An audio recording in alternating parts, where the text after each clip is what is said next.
오늘 주신 하나님의 말씀 보겠습니다. 누가복음 6장 20절에서 26절입니다.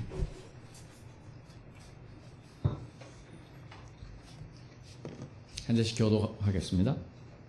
예수께서 눈을 들어 제자들을 보시고 이르시되 너희 가난한 자는 복이 있나니 하나님의 나라가 너희 것이며 지금 줄인 자는 복이 있나니 너희가 배부름을 얻을 것이며 지금 우는 자는 복이 있나니 너희가 웃을 것이며 인자로 말미암아 사람들이 너희를 미워하며 멀리하고 욕하고 너희 이름을 악하다 하여 버릴 때에는 너희에게 복이 있도다.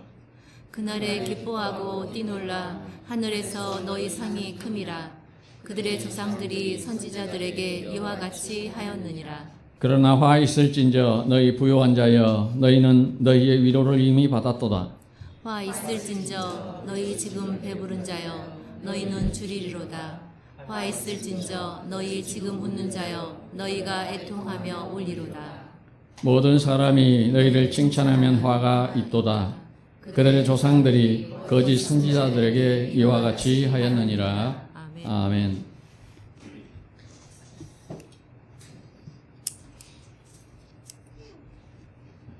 네 가지 복과 네 가지 화에 대해서 예수님께서 평지에서 설교를 하셨다 그래서 이게 평지 설교라고 합니다. 아마 다음 주까지는 본문이 똑같을 것 같습니다. 계속 읽으셔야 될 것 같아요. 지난주에 첫 번째 복에 대해서 이야기를 하다 말았습니다. 가난한 자, 너희 가난한 자가 복이 있다. 그렇게 예수님이 말씀하셨어요. 이 가난한 자라는 것은 육신적인 이런 가난을 의미하는 것이 아니라 그랬습니다. 자기 의를 내세우지 않는 자, 이가 가난한 사람이다. 자기의 의를 내세우지 않는 사람. 그래서 겸손한 자이고 죄인임을 아는 자, 이가 가난한 사람이다. 한마디로 말하면 자신이 죄인임을 아는 사람이 가난한 자이다. 그 가난한 자는 마태복음에서 부차적으로 설명해 놓았듯이 심령이 가난한 자, 그가 복 있는 자다라고 말씀드렸습니다. 그 다음에 지난 주일 마지막에 그런 가난한 자들이 어떻게 천국을 얻을 수 있을까라는 부분에 대해서 고린도후서 8장 9절을 제가 말씀드렸습니다. 다시 볼까요? 우리 주 예수 그리스도의 은혜를 너희가 알거니와 부요하신 이로서 너희를 위하여 가난하게 되심은 그의 가난함으로 말미암아 너희를 부요하게 하려 하심이라. 예수 그리스도는 부요하신 분이다. 그래서 예수님의 그 부요를 우리에게 주시기 위하여 예수님은 스스로 가난하게 되셨다. 그래서 그 예수로 말미암아 우리가 부요하게 되어 복을 누리게 된다 라는 그러한 말입니다. 예수님을 부요하신 분이라고 하죠. 왜냐하면 그분이 하나님이시기 때문에 그를 부요하신 분이라고 한 겁니다. 그분은 바로 의이십니다. 그런데 그가 가난하게 되신 것이죠. 이것은 예수님이 인간의 몸을 입고 이 땅에 오셔서 십자가를 지은 사건을 이렇게 표현한 거예요. 그가 가난하게 되셨다. 우리의 죄를 끌어안고 우리 죄 때문에 죽으신 사건, 그것을 부요하신 이가 가난하게 되셨다 이렇게 표현한 겁니다. 왜 그렇게 하셨습니까? 바로 우리를 부요하게 하려고, 즉 우리를 의롭게 하려고 라는 말입니다. 그러므로 이런 결론이 나옵니다. 가난함은 죄와 관련된 것이고 부요함은 의롭게 되었다라는 것을 의미합니다. 그렇다면 우리가 의롭다 하심을 받기 위해서 해야 할 것이 있는가? 우리가 의롭다 하심을 받기 위해서 해야 할 일이 있는가? 야고보서 2장 5절에서 이렇게 말합니다. 내 사랑하는 형제들아 들을지어다. 하나님이 세상에서 가난한 자를 택하사 믿음에 부유하게 하시고 또 자기를 사랑하는 자들에게 약속하신 나라를 상속으로 받게 하지 하셨느냐라고 말하죠. 여기 보면 하나님께서 세상에서 가난한 자를 택하신다라고 하십니다. 바로 우리 죄인들인 우리들을 말하죠. 우리를 택하셔서 뭘 하시겠다라고 하냐면 부유하게 하시겠다라고 합니다. 믿음에 부유하게 하시겠다는 그 말이죠. 즉 예수를 믿는 믿음을 주시고 예수를 믿는 믿음을 우리에게 주시고 그를 의롭다고 칭하여 주시겠다라는 그런 말씀입니다. 믿음을 받고 이제 부유하게 된 자들이 뭘 해야 되는가? 믿음을 받고 부유하게 된 자들, 그들이 뭘 해야 되는가? 하나님을 사랑해야 된다라고 이야기합니다. 그렇게 하나님을 사랑하게 된 자들에게 하나님께서 뭘 하시냐? 하나님의 나라를 상속받게 해주신다라고 합니다. 우리가 착각하지 말아야 될 것이 우리는 아무것도 하지 않아도 하나님께서 우리를 구원하시고 우리를 천국 가게 해주신다. 맞는 말 같지만 틀린 말입니다. 자, 우리의 구원은 우리 어떠함과 상관없이 우리에게 주어집니다. 하나님이 택하셔서 여기 보니까 하나님이 택하셔서 그를 부유하게 하시는 거예요. 그건 하나님 일방적 선택으로 선택받아서 우리가 그렇게 되는 거죠. 그렇게 해서 이제 이 구원의 선물, 즉 믿음을 받게 되면 어떻게 되는가? 믿음을 받게 되면 하나님을 사랑하게 되어 있어요. 그러니까 아무것도 안 하는 게 아니죠. 믿음을 받으면 하나님을 사랑하게 되어 있습니다. 이게 믿음 받은 자가 보여주는 삶의 모습이에요. 믿음을 하나님께 받았는데 하나님을 사랑하는 제스처가 안 나온다. 그건 가짜인 거예요. 그건 가짜예요. 가짜 믿음이에요. 그래서 믿음은 행함이다라고 야고보서 이야기를 하잖아요. 행함이 없으면, 열매가 없으면 그건 가짜 믿음인 거예요. 그러니까 나는 믿음이 있어 라고 이야기하면서 아무것도 할 생각이 없다. 가짜인 거예요. 진짜 믿음을 선물 받으면 하고 싶어져요. 열심을 내고 싶어져요. 주를 위하여 목숨을 내놓고 싶어지는 것이 믿음 받은 자의 참 모습입니다. 이게 진짜 믿음 받은 사람의 모습이죠. 그래서 하나님을 사랑하게 됩니다. 당연히 그게 돼요. 그러니까 그 자들을 하나님이 어떻게 한다? 하늘나라로 데리고 간다라고 하는 거예요. 네. 결국 따지고 보면 하나님 믿음을 주셨기 때문에 이 사랑이라는 게 발생이 된 거거든요. 그래서 믿음을 주셨기 때문에 우리를 천국 데려가는 거예요. 따지고 보면 다 하나님이 하시는 거지만 그걸 분리해서 이제 우리가 해야 될 것이 뭔가 하고 따졌을 때 믿음을 주셨으니까 그 믿음을 받은 우리가 하나님을 사랑하게 되어 있다. 그 사랑을 누가 하는 거다? 내가 하는 거예요. 결국 내가 하는 거예요. 그래서 하나님께서 믿음 주시고 사랑하게 하시고 천국 데려가시는 거예요. 계시록 2장 9절을 한번 봐볼까요? 내가 네 환난과 공핍을 알거니와 실상은 네가 부요한 자니라. 자칭 유대인이라 하는 자들의 비방도 알거니와 실상은 유대인이 아니요 사단의 회당이라. 이게 서문학 교회에게 주신 말씀입니다. 계시록의 7교회는 이 땅을 살아가고 있는 성도들, 즉 교회된 성도들을 말하고 있습니다.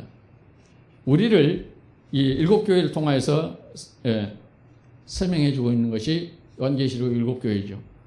지금 우리가 매일 말씀 기도에 계속 이 서머나 7교회가 지금 읽혀지고 있습니다. 그래서 제가 거기에 맞는 기도문을 보내주고 있죠.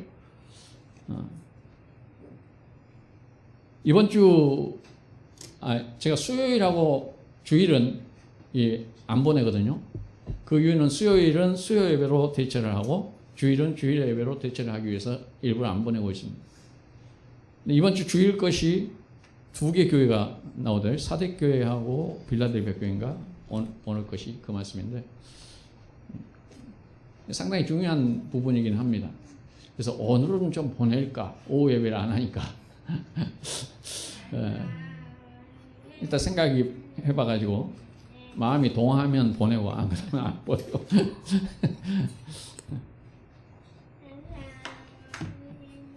어떤 이거 서머나 교회에 관한 이야기거든요. 그 서머나 교회가 이 땅에서 환난과 궁핍, 가난한 삶을 살고 있다는 겁니다. 그런데 그를 향해 주님이 이렇게 말씀하시죠. 실상은 네가 부요한 자다. 부요한 자다. 왜 부자입니까? 예수를 믿기 때문에 부자. 예수를 믿기 때문에.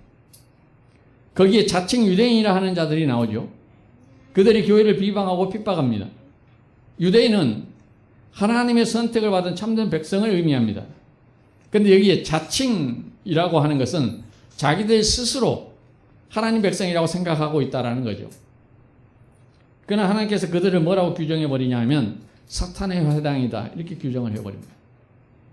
자칭이 이게 문제인 거죠. 유대인, 성경에서 유대인이라고 할 때 이스라엘이라고 할 때 그것들은 전부 구원받을 하나님의 백성들, 영적 이스라엘 이것을 이야기하는데 여기서 자칭 유대인, 자칭 이스라엘이라고 한다는 것은 하나님이 인정하지 않는 자기 스스로가 이스라엘이다. 내 스스로가 유대인이다. 내가 스스로가 구원받은 백성이라고 생각하는 그 사람들이라고 하죠. 그들을 하나님 뭐라고 규정한다고요? 사탄의 회당이다.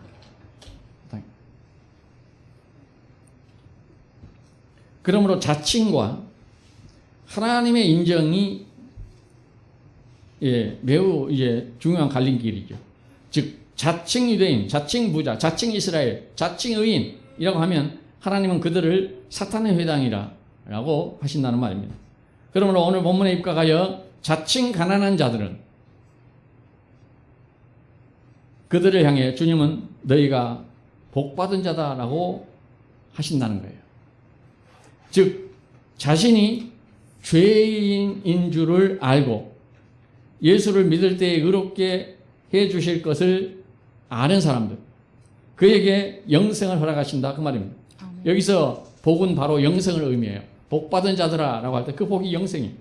영생의 복, 그게 가장 중요한 거기 때문에 성경은 영생을 복으로 이야기를 합니다.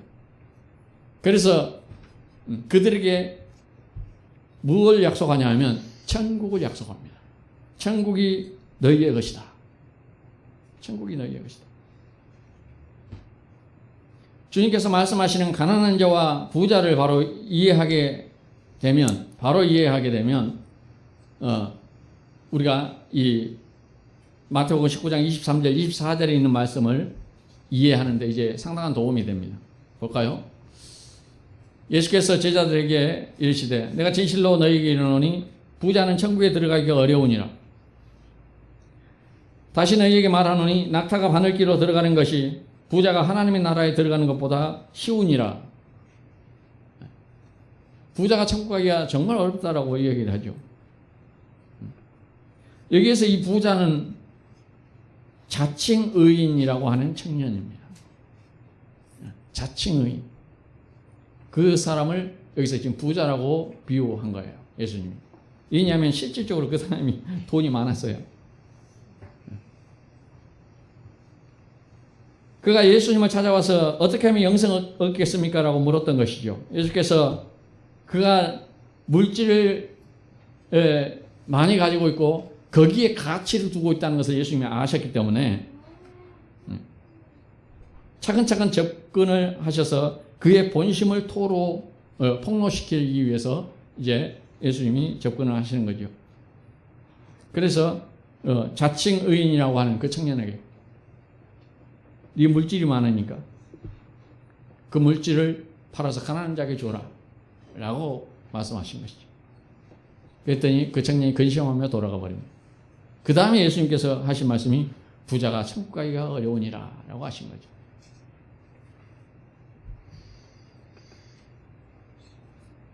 보면 첫 번째로 그 청년이 예수께 질문했을 때 예수님은 첫 번째로 계명들을 지켜라 이렇게 말씀을 하십니다. 그러니까 이 청년을 내가 처음에 누구라 그랬어요? 자칭의인. 그래서 이 청년이 뭐라고 하냐면 저는 어려서부터 그 계명들을 다 지켜왔습니다 라고 한 거예요. 누구예요? 자칭의인.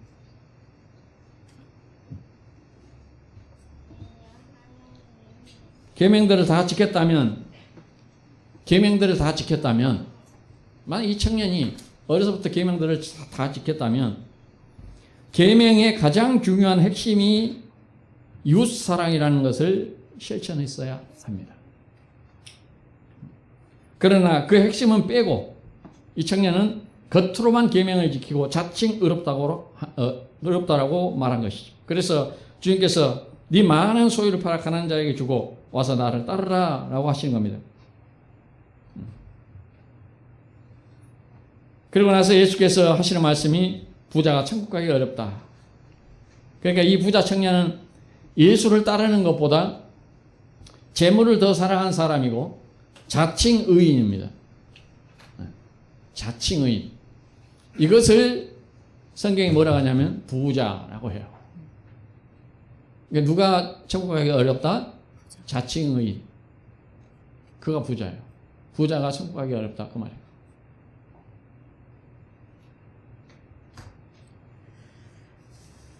이런 사람은, 이런 자칭 의인 부자는 예수 없이도 살 수 있다고 생각한 사람이에요. 이들이 자칭 부자들이에요. 예수 없이도 나는 살 수 있다. 그래서 천국 가기가 낙타가 바늘길을 통과하는 것보다 어렵다라고 말씀한 거예요. 그건 뭔 말이냐면 불가능하다 그 이야기죠. 또 누가복음에 이런 말씀이 있죠. 12장 16절에서 20절.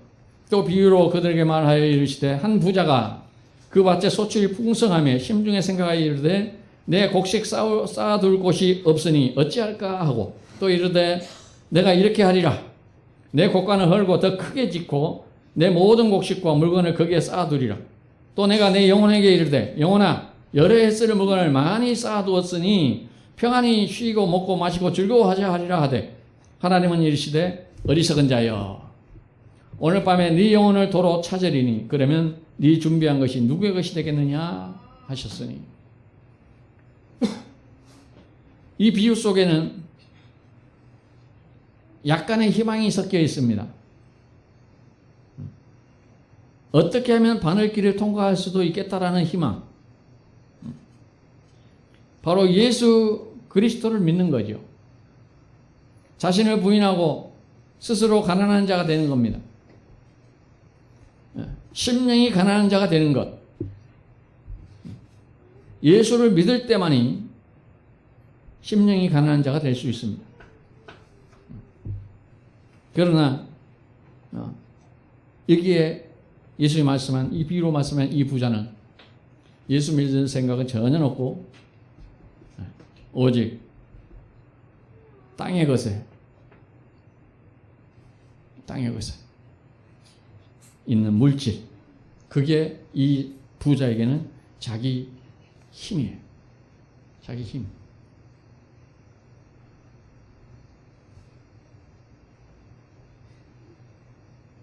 그러므로 예수님께서 이런 비유를 우리에게 했다라는 것은 우리로 하여금 어떻게 하라는 거예요? 자칭 의인, 자칭 부자 되지 말라라는 말씀이죠. 우리는 이 말씀을 받았기 때문에 우리에게는 소망이 있고 희망이 있는 거예요. 여러분 이 말씀 받아서 이제 알잖아요. 우리가 자칭 의인, 자칭 부자가 되면 어떻게 한다? 불가능하다. 낙타가 바늘길을 통과하는 것처럼 불가능하다.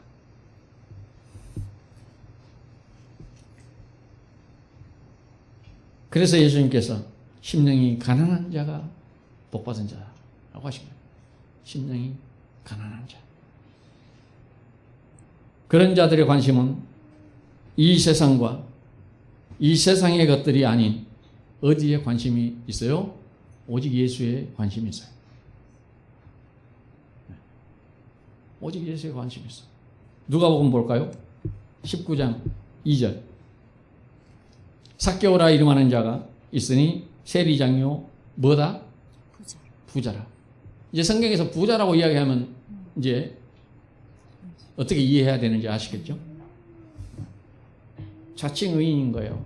자칭 부자예요. 당시에 세리장이면 세리도 아니고 세리장, 세리들을 거느리는 그 위에 장이에요. 아주 갑부죠, 갑부. 그를 성경이 부자라. 근데 그가 예수를 만나버립니다. 예수를 만나버려요. 그랬더니 어떻게 되는가 보세요. 19장 5절에서 9절. 예수께서 그곳에 이르사 쳐다보시고 이르시되 삭개오야 속히 내려오라. 내가 오늘 네 집에 유하여야 하겠다 하시니. 보세요. 구원이 누구에게서 옵니까? 예수에게서 오는 겁니다. 우리가 이거 착각하지 말아야 될 것이, 우리가 예수님이 또는 우리가 예수 믿어줌으로, 내가 교회 다녀줌으로 나에게 구원이 오리라고 하는 것은 잘못된 생각이죠. 구원은 그리스도에게로부터 오는 겁니다. 그래서 예수님이 항상 찾아오셔요. 죄인은. 그 다음에 6절.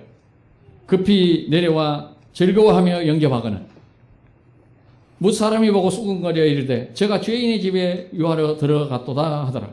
삭개오가 서서 주께 여짜오되 주여 보시옵소서. 내 소유의 절반을 가난한 자들에게 주겠사오며 만일 누구의 것을 속여 빼앗은 일이 있으면 네 갑절이나 갚겠나이다. 예수께서 이르시되 오늘 구원이 이 집에 이르렀으니 이 사람도 아브라함의 자손이미로다. 아브라함의 자손이라고 그러잖아요. 아브라함의 자손이 저 육적 이스라엘이 아니란 말입니다.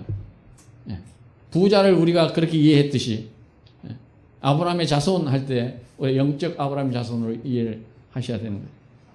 삭개오가 예수를 만나니까 어떻게 돼요? 세상에 것에 관심이 사라진 거예요. 예수에게 모든 초점이 맞춰집니다. 이게 예수 믿는 사람들이에요. 이게 자칭 부자라고 생각했던 그가 예수를 만났더니 어떻게 된다? 아, 내가 부자가 아니었구나. 부자가 아니었구나. 라는 것을 알게 되는 거예요. 이 물질을 많이 갖고 있는 게 부자인 줄 알았더니 그게 아니구나. 그래서 어떻게 돼요? 그거 다 가난한 자에 주겠습니다. 뭘 받아야 진짜 부자예요? 예수를 받아야 진짜 부자. 예수를 받아야 진짜 부자. 그것이 첫 번째였어요. 심령이 가난한 자가 복이 있다. 그 다음에 두 번째 복이 뭐냐 하면 줄인 자가 복이 있다. 줄인 자. 지금 줄인 자가 복이 있는 자라고 합니다. 그러면서 그에게 뭐라고 하냐면 배부름을 얻게 될 것이다 라고 해요. 배부름을 얻게 될 것이다. 그러므로 이 줄임도 일반적인 줄임이 배고픔이 아닌 것을 우리는 이제 알게 됐습니다. 그렇다면 이 줄임이 어떤 줄임인지를 우리는 이제 마태복음에 가서 또 확인해야 됩니다. 자, 마태복음 5장 6절에 가보세요. 의에 줄이고 목마른 자는 복이 있나니 그들이 배부를 것이라. 지금 같은 말씀을 마태는 조금 더 자세히 확대해서 해석을 해놓고 있다 그랬죠. 그래서 우리가 줄임은 어떤 줄임이다? 의에 관한 줄임이다 라고 마태가 여기서 설명을 해놓고 있습니다. 의에 대한 갈망이 있는 자가 복이 있다. 의에 줄이고 목마름을 두 가지 이야기를 할 수가 있는데, 첫 번째는 구원에 관해서 줄이고 목마름입니다. 이것은 죄에서 해방되려는 바람이죠. 죄에서부터 해방되려는 바람, 이게 줄임이에요. 이 목마름은 오직 예수 그리스도밖에는 해결할 방법이 없습니다.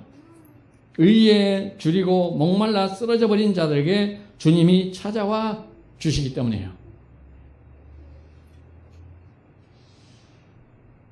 그 다음에 성화에 대한 목마름이 있어야 합니다. 성화에 대한 목마름, 즉 거룩을 향한 목마름. 아까 청년, 예수님을 찾아온 청년처럼 나는 이미 거룩하게 되었어. 우리는 결코 그렇게 말할 수가 없습니다. 성도는 거룩을 향한 줄임을 결코 멈춰서는 안 됩니다. 해도 나는 배고파. 거룩을 향해서 해도 나는 배고픔을 인정하라는 거죠. 우리는 이제 신분이 바뀐 사람들입니다. 거룩한 하나님의 백성이 되었기 때문에 신분에 맞는 삶을 추구하는 것은 당연한 거죠. 그래서 우리는 끊임없이 거룩을 추구해야 돼요. 그 거룩을 향한 목마름이, 주림이 있어야 된다 그 말입니다. 우리 스스로의 힘으로 의에 대하여 우리 스스로의 힘으로 의에 대하여 즉 의인이 될 수 있느냐? 스스로가 의인이 될 수 있는 존재는 아무도 없죠. 전도서 7장 20절이 뭐라고 합니까? 선을 행하고 전혀 죄를 범하지 아니하는 의인은 세상에 있다 없다? 없다. 죄로 말미암아 인간들은 의에 대하여는 이제 거리가 먼 자가 되어버렸습니다. 그러므로 의인은 오직 하나님께만 있습니다. 시편을 넘어갑니다. 14편 1절에서 3절. 어리석은 자는 그의 마음에 이르기를 하나님이 없다 하도다. 그들은 부패하고 그 행실이 가증하니 선을 행하는 자가 없도다. 선을 행하는 자가 없어요. 여호와께서 하늘에서 인생을 굽어 살피사 지각이 있어 하나님을 찾는 자가 있는가 보려 하신즉 다 치우쳐 함께 더러운 자가 되고 선을 행하는 자가 없으니 하나도 없도다. 여기서 어리석은 자가 누구예요? 본문 그대로 이야기하면 부패한 자들입니다. 부패해서 그들의 행실이 가증합니다. 그래서 당연히 선과는 거리가 먼 자들인 거죠. 그래서 선을 행하는 자 한 사람도 없다는 거죠. 바울도 로마서에서 구약 성경을 인용해서 이렇게 말합니다. 로마서 3장 10절에서 13절, 12절. 기록된 바 의인은 없나니 하나도 없으며 깨닫는 자도 없고 하나님을 찾는 자도 없고 다 치우쳐 함께 무익하게 되고 선을 행하는 자 없나니 하나도 없도다. 구약 말씀을 그대로 인용해다가 설명해 놓은 거예요. 인간들 속에서 생산될 수 있는 의의 요소가 조금도 없다는 겁니다. 그렇다면 어떻게 해야 될까? 방법은 오로지 한 가지뿐입니다. 우리는 의에 줄이고 목말라야 합니다. 주님이 그렇게 하셨잖아요. 복받은 자들이여 너희는 의에 줄이고 목마른 자들이다. 마태복음 직역하면 그렇게 된다니까요. 복받은 자들이 누구라고요? 의에 줄이고 목마른 자들. 우리가 해야 될 것이 뭐라 그래요? 의에 줄이고 목말라야 된다.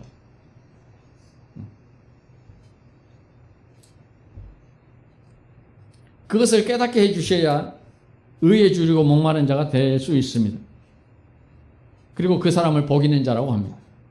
그런데 자기들 안에 뭔가 있다라고 이야기를 하고 있는 그런 사람들은 그들이 진짜 배부른 것이 아니죠.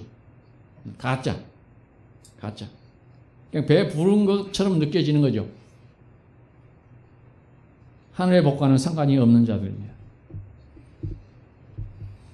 그래서 누가복음 6장 25절에서 뭐라 하는가 보세요. 누가복음 6장 25절에서 화 있을진저, 아까 복과 화에 대해서 이야기했죠. 화 있을진저 지금 배부르다고 하는 자, 배부른 자여, 지금 배부른 자여 너희는 어떻게 되리라? 줄이리로다. 화 있다는 것은 줄이게 될 것이라는 저주에 해당함을 한탄하는 겁니다.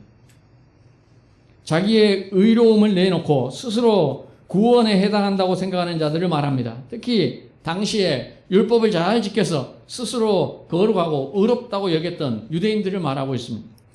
오늘날 대부분의 그리스도인들이란 사람들이 신앙생활을 이런 식으로 하고 있죠.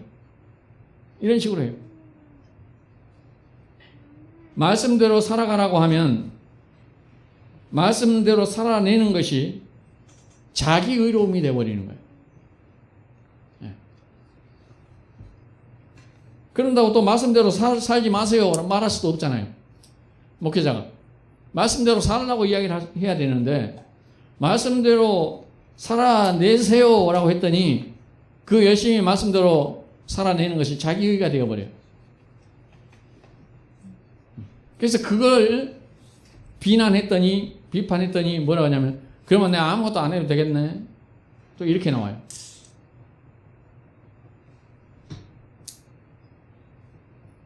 말씀대로 우리가 살아야 되는 것이 당연한 겁니다. 그래서 말씀대로 살라고 앞에서 이야기하는데 하나님 말씀대로 사는 그 삶이 자기 의로움으로 카운트가 되면 안 된다 그 말입니다.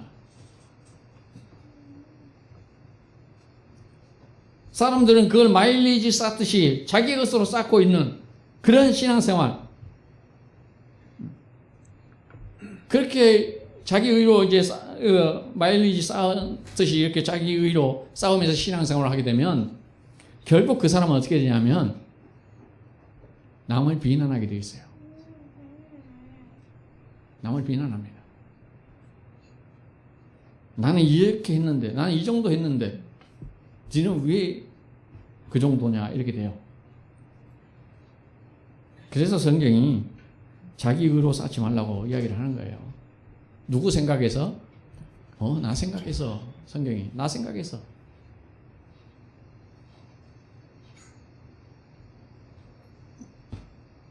우리는 구원의 은혜를 누려야 합니다. 구원받은 자녀로서 주님의 은혜의 말씀에 감격하여 살아보려고 애쓰는 겁니다. 그러나 해도 부족한 자신을 발견하게 되고, 그래서 주님께 늘 기도로 구하면서 순간순간 말씀대로 사라질 때가 나타날 때 그때 어떻게 되느니 하나님께 감사하며 영광을 돌리는 거예요. 나 같은 죄인이 말씀대로 사라지네. 이게 누구의 은혜인 거예요? 하나님의 은혜인 것을 깨닫는 거죠. 그래서 감사하고 영광을 돌리는 거예요. 여러분 그렇게 되기보다는 말씀대로 사라지면 그걸 자기 마일리지로 쌓는 거예요. 절대 쌓지 마세요. 여러분을 위해서 하는 이야기라니까요. 성경이. 그 싸우면 어떻게 돼요? 나중에는 남을 향해 정죄하게 돼 있어요. 그래서 의에 대하여 어떻게 해야 된다고요? 줄이고 목말라야 된다. 의에 대하여 줄이고 목말라야 돼요. 나에게 내놓을 것이 없다는 것을 말하는 겁니다. 줄이고 목마름. 의에 대하여. 아무리 해도 내가 내놓을 만한 것은 없음. 이게 의에 대하여 줄이고 목마름이에요. 그 사람을 뭐 한다고 그래요? 복이 있다 라고 한다고.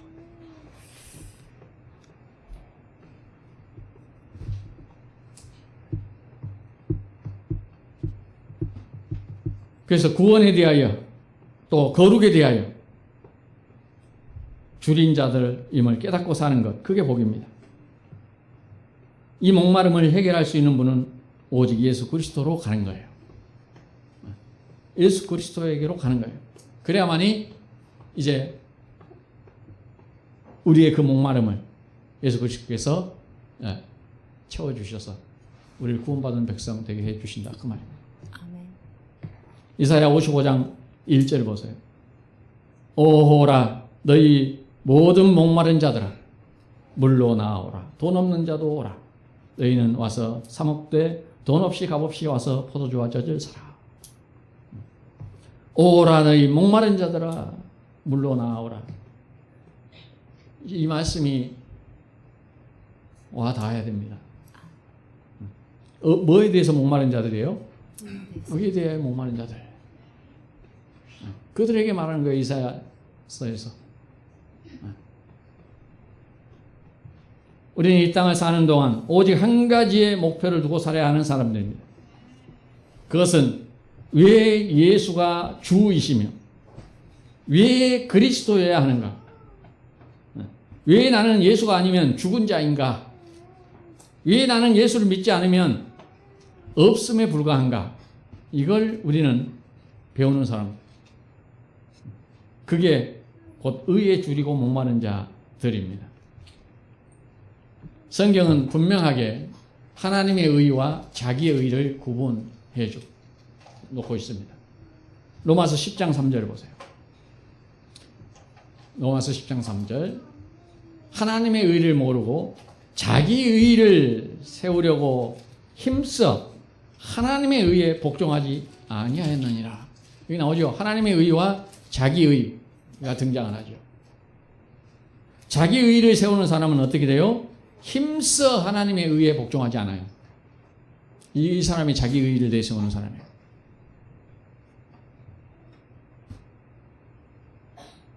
자기 의를 세우려고 열심을 부린다는 거 말하는 겁니다. 하나님의 말씀을 잘못 들은 겁니다. 자기 의를 세우는데 사용해도 되는 것으로 잘못 알아들은 거죠. 이 로마서 10장 3절 이 말씀 앞절 2절에서 뭐라고 하냐 한번 볼까요? 2절. 내가 증언하노니 그들이 하나님께 열심히 있으나 오로한 지식을 따른 것이 아니니라. 이 하나님께 열심히 있다고라고 이야기를 하죠. 하나님께 열심히 해요. 신앙생활 정말 철두철미하고 열심히. 예. 본받을 만하다. 제 양반. 우리 교회 장로감이다. 막, 예. 권사감이다. 막. 열심히 해요. 하나님께 열심히 있으나 올바른 지식을 따르는 것이 아니다. 그러니까 무조건 자기를 위해 하나님께 열심을 하면 된다고 생각한 거죠. 하나님은 우리의 행복을 위해 존재하는 분이라고 생각하는 겁니다. 여러분도 혹시 그런 생각 갖고 있으면 빨리 고치셔야 돼요. 하나님이 우리의 행복을 위해 존재하는 분이다. 틀린 생각입니다. 하나님 당신의 영광을 위하여 우리를 창조하신 분이에요.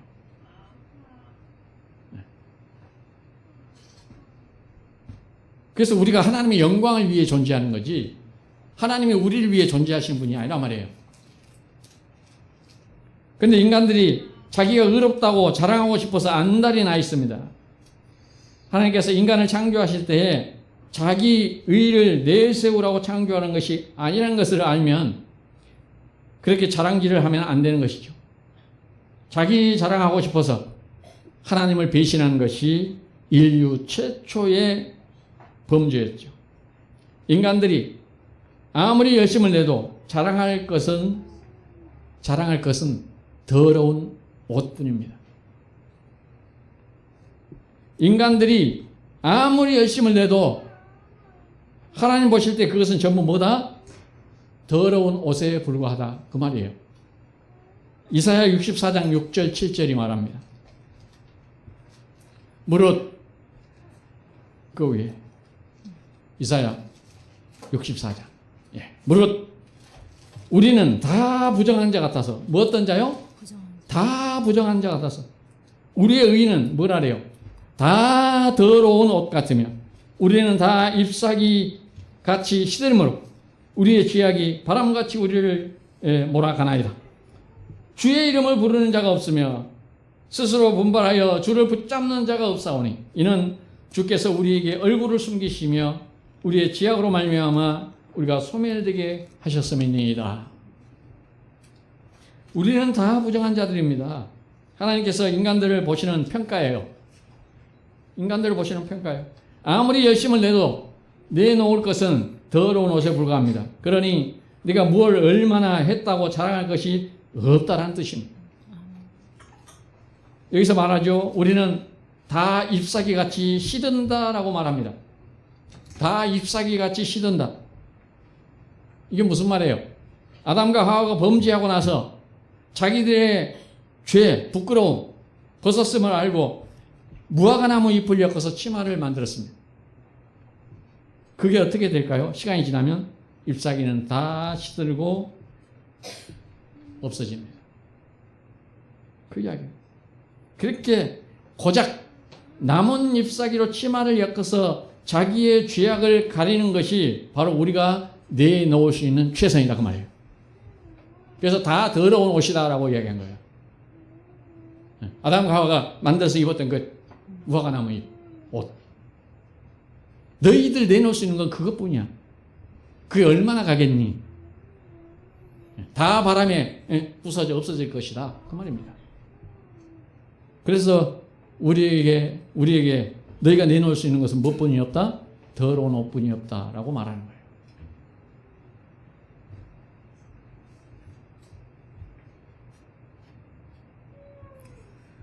그래서 하나님께서 그 아담과 하와에게 뭘 입혀요? 네가 만든 그 치마 말고 내가 만든 옷을 입어라. 그래서 동물을 잡아서 가죽 옷을 입혀 주는 거예요. 하나님께 받은 옷을 입어야죠. 바로 예수 그리스도로 옷 입어야 돼요. 예수 그리스도로 옷 입어야 돼요.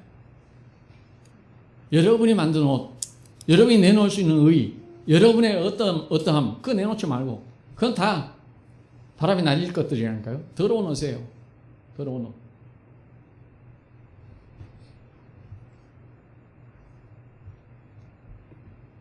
그런 자들이 주를 믿는다고 말하지만 실은 주의 이름을 부르지 않고 이사야서 이라니 주의 이름을 부르지 않고 스스로 분발하여 주를 붙잡지 않는다라고 합니다. 왜 그래요? 다 자기 이익을 위해서 신앙생활을 한다는 뜻이에요. 다 자기 이익을 위해 신앙생활을 한다는 거예요. 하나님 뜻과 상관없이. 하나님 뜻과 상관없이. 마태복음 15장 7절에서 9절 보세요. 마태복음 15장 7절에서 9절. 의식하는 자들아, 이사야가 너희에 관하여 잘 예언하였도다. 일러스되 이 백성이 입술로는 나를 공경하되 마음은 내게서 멀도다. 사람의 계명으로 교훈을 삼아 가르치니 나를 헛되이 경배하는도다 하였느니라 하시고. 예식하는 자들, 겉과 속이 다른 자들이란 말이죠. 겉과 속이 다른 자들. 원어에서는 이것을 히포크레테스라고 합니다. 즉 무대 연기자라는 그런 뜻이죠. 그래서 우리가 연기하고 있네 그러잖아요. 겉과 속이 다르다 이 말이에요. 그 이야기. 이거 외식하는 자.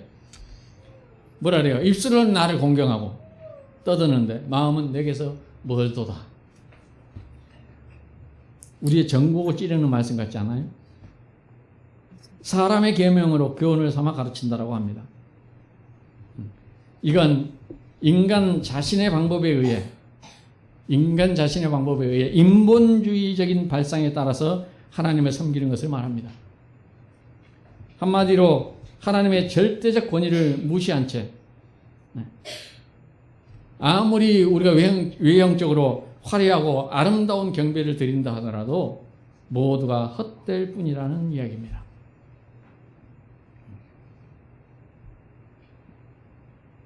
이 한편 본문에 대한 히브리 성경의 원어의 의미는 그들이 나를 경외하는 것은 그들이 가르침을 받은 혹은 기계적으로 배운 사람의 계명에 의한 것이다 라고 해요.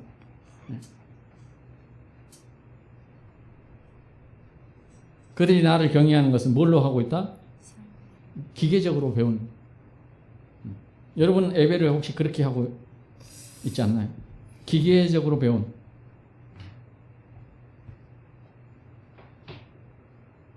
그게 전부 사람의 계명에 의한 것이다 라고 해요. 사람의 계명에 의한 것이다. 하나님은 예수의 의를 깨닫도록 우리에게 말씀을 주셨더니 전부 그것을 교훈 삼아서 예수를 본받겠다라고 한다는 거예요. 따라서 하나님의 말씀이 올바로 전해지는 곳에서는 어떻게 사는 것이 옳은 것인가라는 이런 반성과 결단이 생기기 앞서서 나는 하나님의 은혜가 없으면 죽을 수밖에 없는 자입니다가 먼저 나와야 돼요. 그런 자아인식이 먼저 나와야 돼요. 나는 하나님 은혜 없으면 죽은 자입니다. 그 다음에 오직 이 은혜 안에서 어떻게 누리며 살 것인가, 이 은혜를. 종이에 한 장 차이지만 전혀 다른 이야기죠. 오늘의 주제는 의에 줄이고 목말라야 한다는 말입니다. 우리는 의가 없어서 의에 줄이고 목말라 있습니다. 그러니 우리에게 그 의를 채워주세요. 이게 복 있는 자라는 뜻입니다.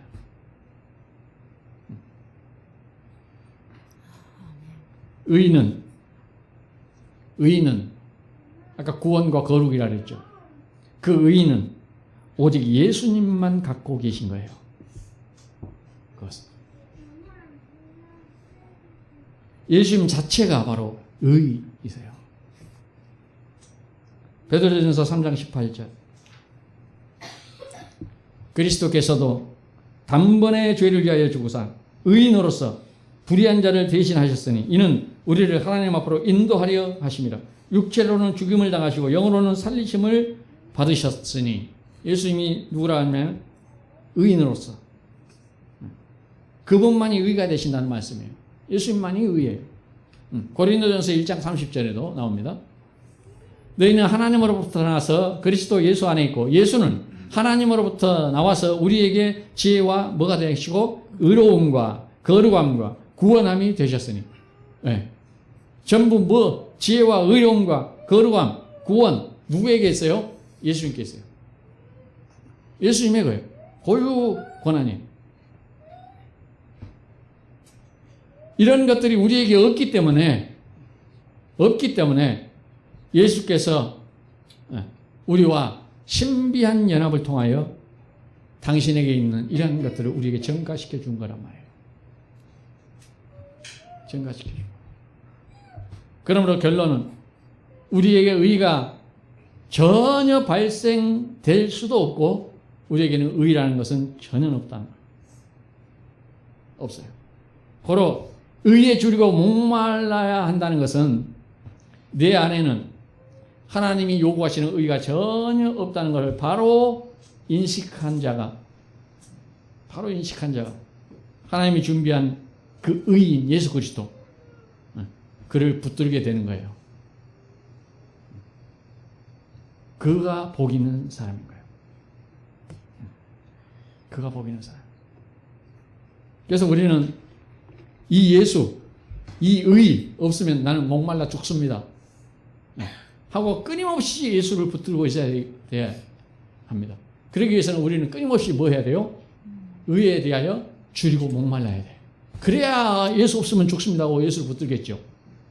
내가 의에 줄이지 않고 의에 대하여 내가 부자고 배부르고 부자면 어떻게 된다고요? 예수가 필요치 않아. 하나의 예수를 취미로, 예수 믿는 것을 취미로, 교회 가는 것을 취미로 오는 거죠. 사람 만나고 좋으니까. 의에 줄이고 목말라야 예수 없으면 나는 죽는다라는 심정으로 예수를 붙들게 되는 거란 말이죠. 그래서 우리를 끊임없이 뭐 하라래요? 의에 줄이고 목마르라고 하는 거예요. 의에 줄이고 목마르라.